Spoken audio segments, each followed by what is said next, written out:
శ్రీ మహావిష్ణువుకి మేనల్లుడు అవుతాడు. మేనమామల ముద్దు మేలైన ముద్దు. ఓసారి ఎందుకో వైకుంఠానికి తీసుకెళ్లాడు. మేనల్లుడు కదూ సంతోషంగా తీసుకెళ్లి అక్కడ సుదర్శన చక్రం పెట్టుకున్నాడు.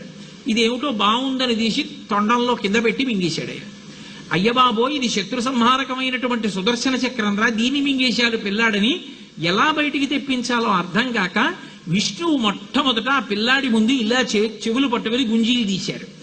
గుంజీలు తీస్తే మామయ్య అదేమిటి అంత విచిత్రంగా కిందకి మీదకి ఊగుతున్నామని పడిపడి పకపకా నవ్వాడు.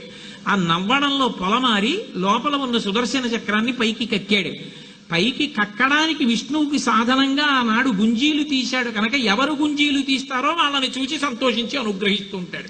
ఇప్పటికీ మీరు పాండిచేరి వెడితే పాండిచేరి రోడ్డు అంతా కూడా గుంజీలు తీస్తూనే కనపడతారు మీకు. విఘ్నేశ్వరుడి యొక్క పూజ అంత తేలిక.